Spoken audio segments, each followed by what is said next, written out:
là c'est pas Laurent, c'est Max, mais c'était Laurent Voulzy, bien sûr, en compagnie de Kim Wilde. Des invités dans notre belle radio pour ce salon. Le premier, c'est Jean-Charles Alavena qui est avec moi. Jean-Charles, bonjour. Bonjour. Alors moi, je suis ravi parce que Alavena, c'est un nom qui me dit quelque chose, puisque moi, j'ai bien connu ton papa, Ouais. Lucien Alavena, qui était directeur technique de Radio Monte-Carlo à l'époque. Toute sa carrière, direction technique de RMC. Et aujourd'hui, il faut dire que l'ex-centre émetteur de Radio Monte-Carlo s'appelle le centre Lucien Alavena. C'est ce qui a été fait en 2021 au Col de la Madone, où le prince souverain a accepté d'être présent et de donner le nom de papa au centre émetteur de la Madone. Voilà. Alors pour la petite histoire, justement, rappelons ce qu'est un centre émetteur sur les grandes ondes à l'époque. Sur les grandes ondes, c'est l'histoire de Radio Monte-Carlo. Je veux dire, Radio Monte-Carlo est au début, à la sortie de la guerre, une radio très locale, émise depuis l'autre site du Montagel à Fontbonne. Puis la principauté acquiert les terrains et le centre émetteur au Col de la Madone. Donc de l'autre côté du Montagel, se développe, installe les émetteurs ondes longues, les 4 pylônes de 300 mètres. Et avec ça, couvre un grand quart sud-est. Lyon au nord, Montpellier à l'ouest. RMC, c'est la radio du sud, c'est la radio des vacances. Et au début des années 70, il y a un besoin stratégique, c'est couvrir Paris pour capter le marché publicitaire. D'où la recherche d'un autre centre émetteur. C'est là que papa identifie le site de Roumoul sur le plateau de Valençol. Et RMC installe des émetteurs sur le plateau de Valençol. Et avec ça, juillet 74, RMC couvre Paris. Donc RMC devient une des grandes stations périphériques.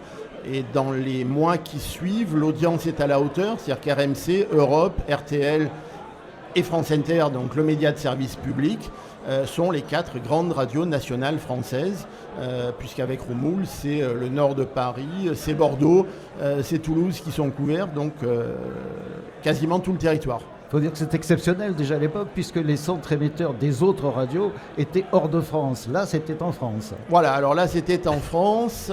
Alors, on va dire, il y a 2 raisons à ça. La première, c'est un travail diplomatique de fond. Monaco et la France sont liés de toujours par ce qu'on appelle une communauté de destin. C'est un mot que les monégasques emploient assez souvent. Donc, on va dire, Monaco a ce statut particulier. L'autre point qui peut expliquer ce qui paraît être et ce qui est souvent raconté comme une anomalie de l'histoire, ce que les gens savent moins, c'est que Radio Monte-Carlo, malgré son nom et son lien à Monaco, a toujours été détenu en majorité par l'État français. Depuis la sortie de la guerre, l'État français, à travers la Sofirad, qui était l'actionnaire de référence, avait les 3/4, même les 5/6 du capital de RMC. Donc, s'installer en France pouvait paraître comme une anomalie. Quelque part, c'est l'État français qui s'adapte un petit peu, mais pour ses propres intérêts, puisqu'il était actionnaire ultra-majoritaire de cette radio. Mais c'est quand même assez atypique, convenons-en. Alors ça, c'était à l'époque, puisque depuis, Radio Monte-Carlo est devenu RMC Info, donc on connaît la trajectoire. Donc, qu'est-ce qui est devenu maintenant, d'une part, le centre émetteur en question, et aujourd'hui, quelles sont tes activités, Jean-Charles ? Alors, l'histoire est effectivement tout à fait dans ce sens. J'ai cité juillet 74, l'ouverture du centre de Roumoul. Il y a une autre date qui est capitale dans l'histoire de RMC, c'est mai 81. Mai 81, c'est l'élection de François Mitterrand qui tient ses promesses de campagne, et les radios dites pirates deviennent des radios libres, et c'est l'explosion de la bande FM. Ce qui veut dire que cette bande des 4 qui se partageait le marché de la radio est concurrencée par de nouveaux entrants, et concurrencée de manière très forte. C'est là ce que se crée Énergie, Skyrock, RFM, Nostalgie. Tous ces réseaux qui n'existaient pas arrivent, et à des degrés divers, les grandes radios en souffrent, et RMC est celle qui en souffre le plus. Peut-être pour avoir mal estimé cette nouvelle concurrence, peut-être aussi pour des problèmes de gouvernance, ça c'est clair, mais RMC en souffre, ce qui fait que le processus de dégradation s'accélère, et qu'en début des années 90, RMC est coupé en deux. La partie contenu est rachetée. C'est Alain Veil qui rachète RMC à début des années 90, qui en fait le format d'RMC aujourd'hui, même si Alain a revendu RMC depuis. Mais l'État monégasque donc, a gardé à ce moment-là la gestion des fréquences et la gestion technique. Donc en créant ce qui s'appelait à ce moment-là MCR, Monte Carlo Radiodiffusion. Donc il a gardé la gestion des deux émetteurs et la gestion des fréquences dont l'État monégasque en tant qu'État est propriétaire. C'est là qu'est né MCR, milieu des années 90.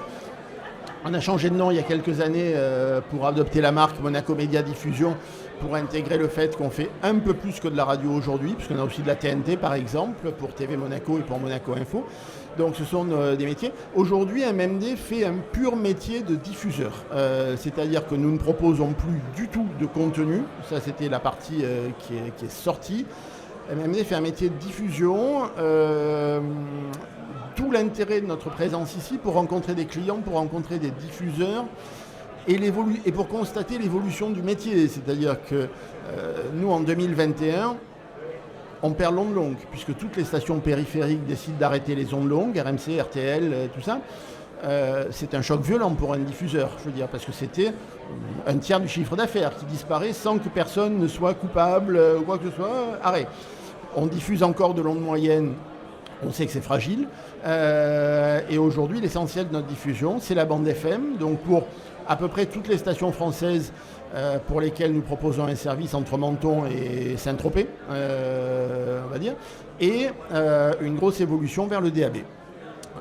Où aujourd'hui nous avons 5 MUX ouverts en DAB, et là aussi des clients nationaux et beaucoup de clients locaux, régionaux, associatifs. Donc l'avenir pour vous, c'est plutôt ça alors? Ben, l'avenir, il est inquiétant, mais parce qu'il est inquiétant pour les radios, pour nos clients. On ne consomme plus la radio aujourd'hui comme on l'a consommée il y a 20 ans ou il y a 30 ans. Donc il faut s'adapter à ça.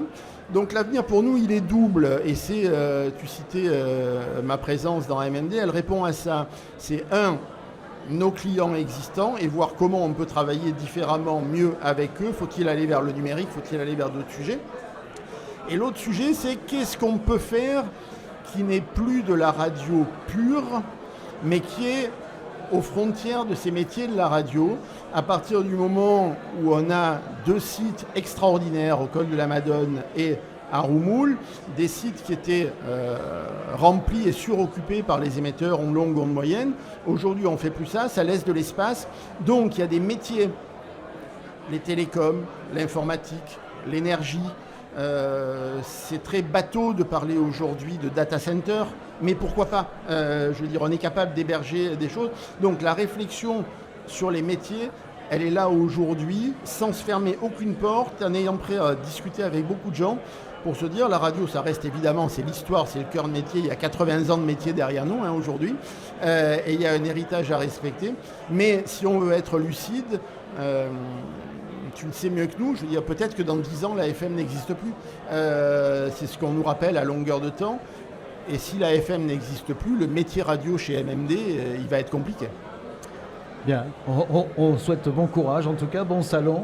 Merci beaucoup. Et merci de ta visite. Jean-Charles Alavena était notre invité pour Monaco Diffusion. Merci beaucoup de l'accueil. Au revoir.